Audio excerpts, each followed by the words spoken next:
Hi class, this is Dr. Heather Austin Robillard, and in this lecture we're going to be discussing obesity. Since we've already discussed a few eating disorders like binge eating disorders or food addiction that have an impact of being overweight or obese, this lecture will help discuss the prevalence of obesity, the consequences, and the trends within the U.S. Let's discuss the definition for being overweight and obese. The CDC describes overweight and being obese as a weight that is higher than what is considered healthy for a given height. The main way that professionals identify being overweight or obese is using the screening tool of BMI, which we will discuss BMI screening tool in a few minutes, but first let's discuss the definition for overweight and obesity based off of the BMI for adults and children. For children, it is identified by the percentile. So a child who is less than the 5th percentile, they would be in the weight category of underweight. 5th percentile to less than 85th percentile, they would be in a healthy weight. 85th percentile to less than 95th percentile would be a risk for overweight, and 95th percentile or higher would be overweight. The BMI really takes an effect for adults, and it is labeled as 18.5 to 24.9 is a normal weight, 25 to 29 is overweight, 30 to 39 is obese, and 40 and above is extreme obesity. When it comes to obesity, professionals label it in different classes. Class 1 is a BMI between 30 and 35. Class 2 is a BMI between 35 and 40. And Class 3 is a BMI of 40 or higher. Class 3 is also the obesity that is sometimes categorized as severe obesity. BMI is a person's weight in kilograms divided by the square of the height in meters. A high BMI can indicate a high body fatness. For individuals, the BMI is a screening tool, but it does not diagnose body fatness or health. A trained healthcare provider should perform appropriate assessments to evaluate an individual's health status and risks other than just the BMI. Over the years, there has been a body of research about the issues with using the BMI for health and body fatness. The clinical implications of BMI should be considered. BMI is a surrogate measure of body fatness because it measures excess weight rather than excess body fat. Factors such as age, sex, ethnicity, or muscle mass can influence the relationship between BMI and body fat. Also, BMI does not distinguish between excess fat and muscle or bone mass, nor does it provide any indication of the distribution of fat among individuals. There are certain examples for how certain variables can influence the interpretation of BMI. On average, older adults tend to have more body fat than younger adults, but they have an equivalent BMI. On average, women have greater amounts of total body fat than men, but they have an equivalent BMI. Muscular individuals or highly trained athletes may have a high BMI because of increased muscle mass. The concerns associated with BMI for adults also apply to children and adolescents. Other factors including height and level of sexual maturation influence the relationship between BMI and body fat among children as well. This map shows the overall trend for obesity among U.S. adults. It is separated by state and territory, and as you can see, those with the most adults who are in the obese category are in red, and those states with the least amount of adults in the obese category are green. The Youth Risk Behavioral Surveillance System monitors 6 types of health risk behaviors as well as the prevalence of select health conditions and diseases, including obesity. As part of the YRBS survey, high school students report on their own behaviors as well as their height and weight, which are used to calculate body mass index percentile. These self-reported data are useful for tracking the proportion of high school students with obesity, or they're above the 95th percentile.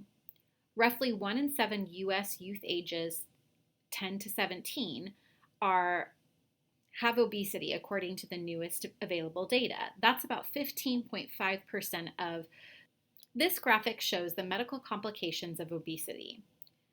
Obesity affects many parts of the body, including the brain, which can include stroke, the throat, which impacts sleep apnea or snoring in individuals, the lungs, which can cause lung disease, asthma, pulmonary blood clots, the heart, which can cause obesity can cause heart disease, diabetes, abnormal lipid profile, high blood pressure, the liver, which impacts liver disease, fatty liver, or cirrhosis, and the pancreas, which can create pancreatitis. There's also impact from obesity on the gallbladder, like gallstones, the uterus, female disorders, abnormal periods, infertility.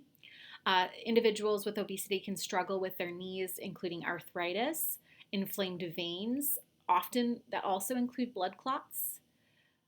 Their feet can be impacted by gout. They also have a higher risk of cancer, including breast, uterus, colon, esophagus, pancreas, kidney, and prostate cancer. Let's look at some of the impacts of obesity. There are social and economic impacts linked to obesity. Avoiding obesity is difficult if you don't have safe areas to walk or exercise. Similarly, you may not have been taught healthy ways of cooking or have access to healthier foods. In addition, the people you spend time with may influence your weight. You're more likely to develop obesity if you have friends or relatives with obesity.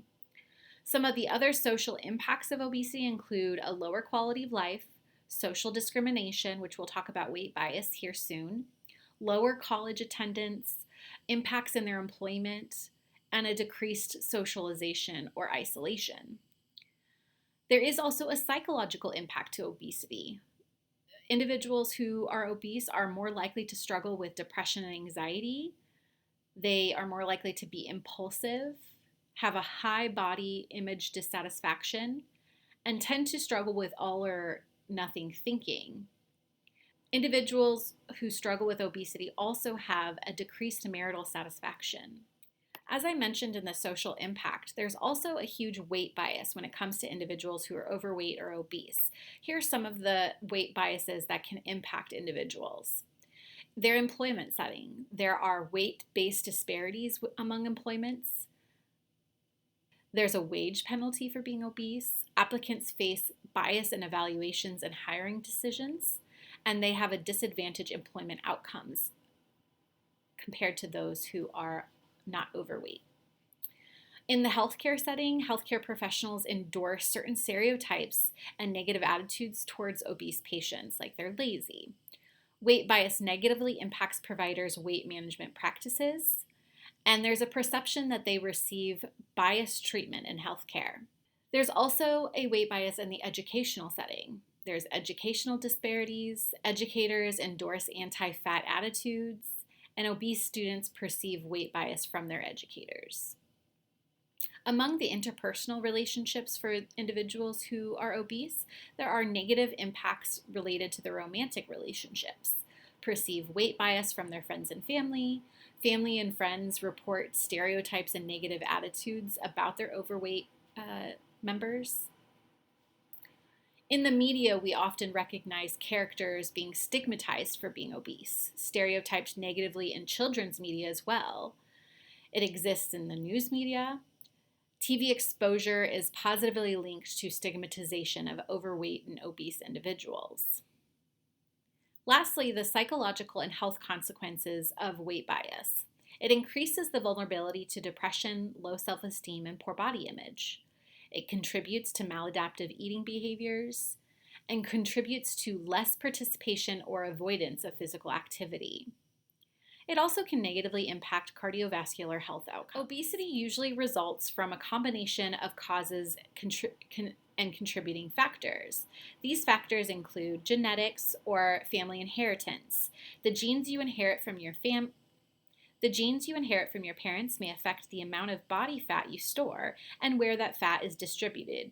Genetics may also play a role in how efficiently your body converts food into energy, how your body regulates your appetite, and how your body burns calories during exercise. Obesity tends to run in families. That's not just because of the genes they share, but family members also tend to share similar eating and activity habits. Inactivity is another risk factor. If you have a sedentary lifestyle, you can easily take in more calories every day than you burn through exercise and routine daily activities. Looking at a computer, tablet, and phone screens is a sedentary activity. The number of hours spent in front of the screen is highly associated with weight gain. Unhealthy diet and eating habits. A diet that's high in calories, lacking in fruits and vegetables, or full of fast food, and laden with high-calorie beverages and oversized portions contribute to weight gain. People can drink many calories without feeling full, especially calories from alcohol. Other high-calorie beverages, such as sugared soft drinks, can contribute to a significant weight gain. Risk factors include pregnancy, lack of sleep, certain ages, if an individual has recently quit smoking, social and economic issues like lower SES are more likely to have a higher BMI, and medical problems. Certain medical issues can cause weight gain. People with obesity are more likely to develop a number of potential serious health problems, including hypothyroidism. This is a low thyroid hormone, meaning that their thyroid does not produce the hormone it needs in order to burn energy. This can also lead to Cushing syndrome, which is an increased cortisol in the body, and cortisol makes us hold on to the weight in our body.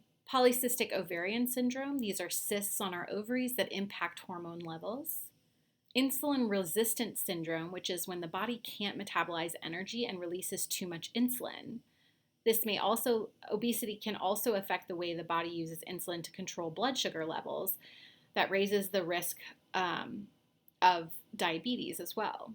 Certain medications, steroids, some antidepressants, high blood pressure drugs, seizure medications can also cause problems for obese individuals.